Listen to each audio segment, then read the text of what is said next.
पुढील लक्षवेधी गोरखे अमित गोरखेजी. लक्षवेधी क्रमांक एक रीत केल्याप्रमाणे माननीय सभापती महोदय, पुणे पिंपरी चिंचवड हडपसर दापोडी फुगेवाडी येथे मुंबईहून आणलेली मिथेनॉल मिसळीत हातभट्टी मिसळल्यामुळे विषारी दारू पिऊन जवळजवळ 22 जणांचा दुर्दैवी त्या ठिकाणी मृत्यू झाला.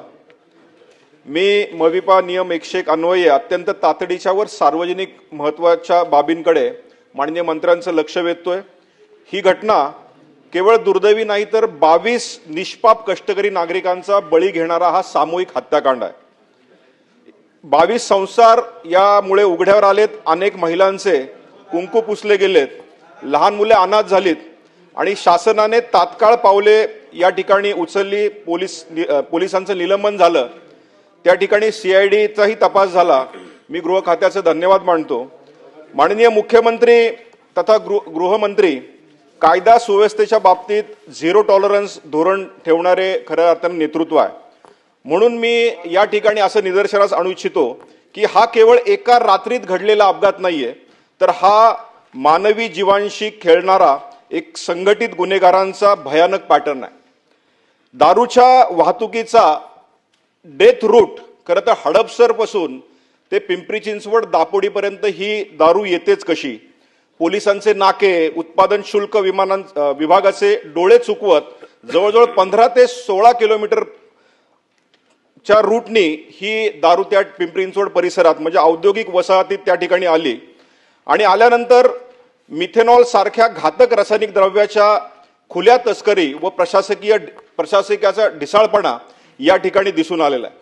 त्यामुळे मी माननीय मंत्र्यांना प्रश्न विचारू इच्छितो की या वाहतूक म्हणजे हडपसर ते दापोडीपर्यंत या मार्गावरील पोलीस व उत्पादन शुल्क विभागाच्या हलगर्जीपणामुळे ही झालेली हत्या आहे. याची सखोल चौकशी करून दोषींवर आपण कठोर कारवाई करणार आहात का?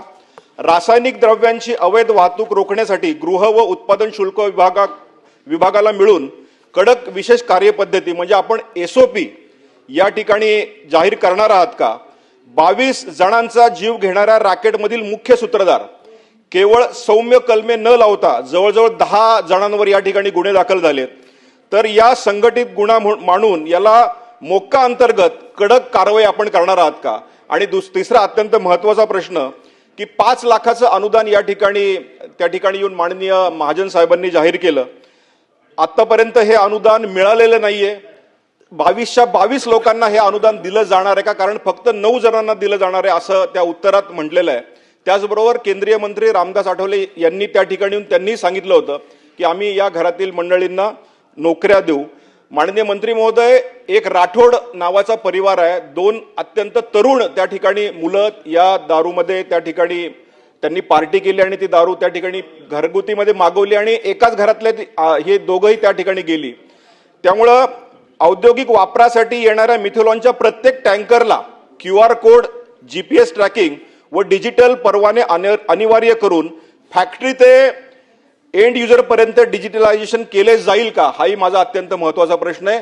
मी माननीय मंत्र्यांना सांगू इच्छितो की या ठिकाणी ह्या अनेक परिवार त्या ठिकाणी गेल्यानंतर आपल्या सदस्य असलेल्या निलिमाताई असतील, त्याचबरोबर उमाताई असतील, टिळेकरजी अनेकांनी त्या ठिकाणी येऊन त्या ठिकाणी व्हिजिट केली. नीलमताई सॉरी. तर अजूनही त्यांना पैसे मिळालेले नाहीत, घोषणा झाली आहे. तर या कुटुंबाच्या शिक्षणासाठी आणि हे पैसे त्यांना तातडीने मिळणार आहेत का? उत्तर देऊ. सभापती महोदय, मे महिन्याच्या दरम्यान घडलेली ह्या घटनेच्या बाबतीमध्ये सन्माननीय सदस्य अमितजी गोरखे यांनी लक्षवेधी उपस्थित केलेली आहे. अर्थातच घटना आणि ह्या घटनेचं गांभीर्य पाहता माननीय मुख्यमंत्री महोदयांनी हा संपूर्ण तपास CID कडे वर्ग केला आणि मी उत्तर देत असताना सुरुवातीला सांगू इच्छितो की ह्या घटनेच्या अनुषंगाने आपण पोलीस विभागातील 13 अधिकारी आणि कर्मचाऱ्यांना आपण निलंबित केलेलं आहे. आणि शेवटी एक्साईजची देखील तितकीच जबाबदारी होती आणि त्या विभागातील देखील आपण 13 जणांवरती आपण निलंबनाची आपण कारवाई केलेली आहे. ह्याच्यावरून आपल्या लक्षात येत असेल की ही घटना सरकार म्हणून आम्ही अतिशय गांभीर्याने घेतलेली आहे आणि जे कोणी आरोपी आहेत त्यांची मोडस ऑपरेंडी कशी होती, त्या आरोपींनी दारूभट्टी कुठे लावली होती, तिथून त्यांनी सप्लाय कसा केला, त्यांनी ट्रान्सपोर्ट कसा केला आणि ते विक्री केंद्रापर्यंत कसं आलं, ते विक्री केंद्र अनधिकृत होतं, त्याचे ते कधीपासून चालत होतं, कोणाच्या आशीर्वादाने चालत होतं, हा संपूर्ण तपास हा सीआयडीच्या मार्फत केला जातोय. अजूनपर्यंत आपण ज्यांच्यावरती आपण कारवाई केली आहे ही तीच सगळी लोक आहेत की ज्यांनी नाही सगळ्यांवरती आपण कारवाई केली. ही पूर्ण जी चेन होती, ही पूर्ण जी साखळी होती, त्या साखळीच्या शेवटापर्यंत आपण पोहोचलेलो आहोत आणि प्रत्येक व्यक्तीवरती आपण गुन्हा दाखल करून त्यांना आपण अटक करून त्याच्यामध्ये आपण कारवाई देखील केलेली आहे. म्हणून स्पेसिफिक सामान्य सदस्यांची जी मागणी आहे की याच्यावरती पहिल्यांदा मकोका दाखल झाला पाहिजे, कारण ही संघटित गुन्हेगारी आहे आणि मकोकाच्या कायद्याच्या तरतुदी पाहून नक्कीच शक्य असेल तर ह्या आरोपींवरती मकोका हा लावला जाईलच आणि त्याच्यामध्ये कडक शिक्षा ह्या सर्व आरोपींना कशी होईल त्या बाबतीतली कारवाई आम्ही करू. अनुदानाच्या बाबतीत आपण जो इथे प्रश्न उपस्थित केलेला आहे, आज खरं तर ब्रीफिंग घेत असताना देखील मी माहिती विचारली. खरं तर जिल्हाधिकाऱ्यांकडे आपण जे मुख्यमंत्री सहायता निधीमधनं आपण ही मदत देत असतो, तर जिल्हाधिकाऱ्यांच्याकडे आपण ऑलरेडी ही मदत आपण वर्ग केलेली आहे.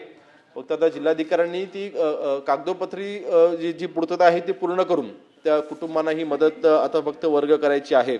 मला वाटतं पुढच्या 5 ते 7 दिवसामध्ये ही सर्व मदत त्यांना वर्ग केली जाईल. त्याच्यामध्ये आपलं जे म्हणणं आहे की जे मयत आहेत त्यांच्या सर्व कुटुंबियांना ही मदत मिळाली पाहिजे. तर जी घोषणा आहे ती सर्वांना मदत देण्याच्या बाबतीमधलीच आहे. तर त्या अनुषंगाने सगळे जे कोणी ह्याच्यामध्ये पीडित आहेत त्या सगळ्यांच्या कुटुंबियांना ही मदत दिली जाईल. आणि एकंदरीत आपण ह्याच्यामध्ये अजून एक विभाग महत्त्वाची भूमिका बजावतो. शेवटी मिथेनॉलचं मिक्सिंग या अल्कोहोलमध्ये किंवा तिथे त्याच्यामध्ये झालं होतं नाही, ह्याच्यामध्ये FDA मिथेनॉलचं पूर्ण मॉनिटरिंग हे FDA विभाग करत असतं, अन्न आणि औषध प्रशासन विभाग करतं. त्याच्या ट्रान्सपोर्ट ते विभाग माझ्याकडे राज्यमंत्री म्हणून आहे. आता अधिकार किती आहेत तो विषय वेगळा राहिला, परंतु ते विभाग राज्यमंत्री म्हणून ते माझ्याकडे आहे. परंतु त्याच्यामध्ये आज FDAच्या अधिकाऱ्यांच्या मार्फत देखील मी माहिती घेतली की हे जिथून हे मिथेनॉल आणलं गेलं होतं ते खरं तर नवी मुंबईमधलं वाशी आणि भिवंडी येथे त्यांचं गोदाम होतं आणि हे अधिकृत गोदाम होतं. ते परवानगी होती त्यांच्याकडे आणि त्यांच्याकडे फक्त विक्री करायची देखील परवानगी होती, परंतु विक्रीचा कुठलाही डेटा हा त्यांच्याकडे उपलब्ध नव्हता. आणि अर्थातच त्यांनी ही विक्री करत असताना अनधिकृतरित्या त्यांनी ती विक्री केली होती. तर त्या गोदामाच्या मालकांवरती देखील आपण तिथे गुन्हा दाखल केलेला आहे, त्यांच्यावरती देखील आपण कारवाई केलेली आहे. आणि एकंदरीत सामान्य सदस्यांनी जे इथे सुचवलेल्या काय सूचना केलेल्या आहेत की ह्या मिथेनॉलचं ट्रान्सपोर्ट होत असताना त्याचं मॉनिटरिंग झालं पाहिजे किंवा ते ट्रान्सपोर्ट शेवटी ज्या इंडस्ट्रीजना हे मिथेनॉल आवश्यक आहे जिथे जिथे हे आपण सप्लाय करतो टँकरच्या मार्फत, तर त्याचं मॉनिटरिंग व्यवस्थित झालं पाहिजे आणि त्याच्यावरती QR कोडिंग म्हणा किंवा GPS ट्रॅकिंग म्हणा किंवा अत्याधुनिक तंत्रज्ञानाचा वापर ह्या मॉनिटरिंग सिस्टमवरती कसा करता येईल या बाबतीमधला नक्कीच सूचना आम्ही संबंधित अधिकाऱ्यांना आम्ही देऊ. परंतु ह्या घटना पुन्हा घडणार नाहीत आणि ही जी काही पूर्ण साखळी तयार झाली होती, आता ही तर पर्टिक्युलर साखळी आपण मोडून काढलेली आहेच, परंतु संपूर्ण राज्यामध्ये अशा पद्धतीच्या घटना कुठल्या ठिकाणी घडलेल्या आहेत त्याची देखील संपूर्ण माहिती आम्ही मागवलेली आहे. कुठल्या व्यक्तींवरती राज्य उत्पादन शुल्क या विभागाच्या मार्फत अशा पद्धतीचे गुन्हे दाखल आहेत. आणि पुन्हा कारण शेवटी एक गोष्ट लक्षात आली आहे, ह्याच्यामध्ये देखील काही व्यक्तींवरती एक्साईज विभागाच्या मार्फत अगोदर गुन्हे दाखल होते, परंतु ते जामिनावरती बाहेर होते आणि पुन्हा त्यांनी ह्या गुन्ह्यामध्ये ते आढळलेले आहेत. तर अशा व्यक्तींवरती आपण खरं तर त्या विभागाच्या मार्फत लक्ष असणं आवश्यक होतं. परंतु ते अर्थातच जर का ते झालं असतं तर ही घटना घडली नसती.